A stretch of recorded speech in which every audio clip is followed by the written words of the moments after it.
Okay, good morning. This is day 45 of videos that describe a day in the life of a schizophrenic or human with schizophrenia, me, and it's done so that I can express some sanity amidst the world, turning the craziness of the world around on me and telling everybody that I am crazy. And I start these things off with an intro, so you can skip ahead to about 2.5 to 3 minutes or so.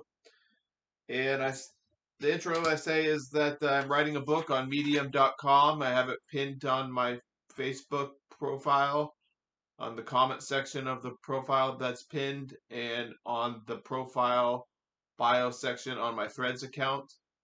And I have various chapters of the book at medium.com there. And I came to the realization while writing my book that if I was to describe myself to others, I would describe myself as a itty bitty writer who experiences schizophrenia. Is reality to be experienced, and much of the experience can be chalked up to coming into contact with systems and operations that use modern or advanced technology. I am just a one time semi activist. I am now a brain damaged author of this book on technology and society, psychological operations, and political surveillance. Much of the book also discusses my thought processes, which potentially got me targeted by a crazy group of people. And this targeting is known as the Targeted Individual Program in many sectors, including by organizations such as Targeted Justice.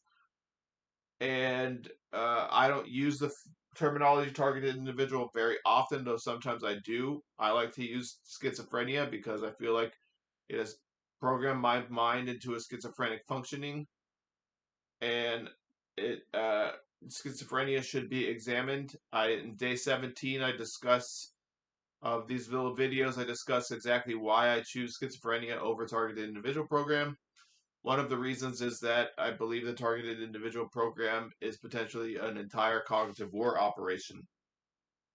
I'm actually the recipient of organized political warfare, what NATO calls cognitive war, and what the Indian Chief of Intelligence describes as neurostrike weaponry. This terminology is also used by China to describe their neurological weapons. And this has given me a condition characteristic of schizophrenia, but is actually me coming into contact with an underworld or classified section of democracy or global governance in the world, which could be fascist, it could be right wing tied into communism, you know. Uh, so it that's those are the things that it could be. Okay, so I'm gonna go ahead and start here. In today's little talk today, I'm going to talk about Homo Deus.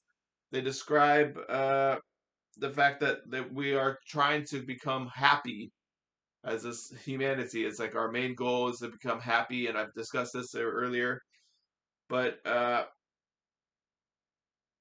idea is that we want to have perpetual pleasure, and we're getting to the point where we want to change our DNA and biochemistry of our bodies to become perpetually pleasurable, receive pleasure perpetually. And this is a little bit borrowed from the Buddhist idea that pleasure creates suffering, because if you desire you create suffering. And the Buddhist idea is to just don't want it anymore. And the modern idea that we have as a society is to drug ourselves or to alter our chemistry of our bodies to the point where we want to be receiving pleasure at all times or whatever. And yeah, so that's what I read in my book today on in Homo Deus, and I'm gonna touch upon this in a minute as I'm gonna go over a few other things beforehand. Hopefully, I get back to it, but I'm gonna come back to this, I think. Speaking of pleasure, I have the pleasure of going to the gym and getting on the elliptical, and I'm starting to do some elliptical training, and I'm really happy about that because it's going really well. I burned about 200 calories yesterday, on top of about 600 calories walking. I burn about 200 when I walk with my mom, and I walk around throughout the day also. And today I'm going to do push-ups, and I did a little tricep workout, and I did some, so it's going pretty well for me on that front. The Camino training is going really well for us. Right now we're up to 2 miles. We got to get up to 8 by next fall. So we're only in February now, and by the end of this month we should be at 3 miles. By the end of April we should be to 4, and so on and so forth. So we're training. We're doing pretty good. Okay, so I guess I'm gonna get into a little bit about Trump and Gaza. Uh, how do you not talk about this? uh, if the United States, I think it's a crazy idea that you're gonna turn that area in the world into the Riviera or whatever Trump said. But I have said in the past that I think that we should, as a society, be encouraging Palestinians to seek asylum in the United States, and we should pressure our government to grant Palestinians asylum, particularly if you have a situation where, as just citizens, if you have a situation where you have an entrenched power in the Middle East, the Israeli American cooperative network of political military industrial complex, intelligence industrial complex, and they're going to just fund weapons there, and they're going to bomb Palestine. To me, my role here isn't necessarily to egg on World War III and say, hey, Palestinians, fight the good fight. I know that seems like egoic, like, it soothes your ego because you're fighting the good fight against the evil people that are doing the destruction or something, like the United States government or, Israel or something. And or having their open air prison in Palestine or whatever, counting their calories, doing all the things they do. And to me, it's like, grant them asylum in your country and move them to safety, because people have left ethnic cleansing situations throughout history, and that's the way the world. I mean, settlement and war.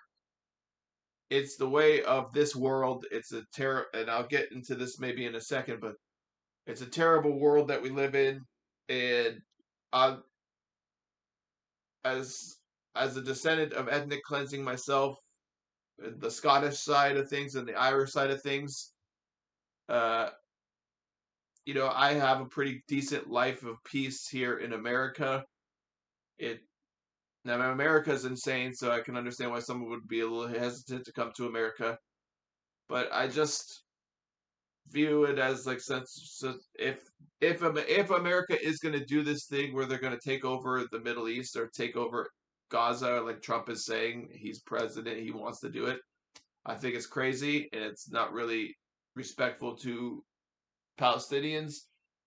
But I do think that you should encourage Palestinians to leave a war zone and not fight a futile effort to fix something that is getting worse and worse over the years.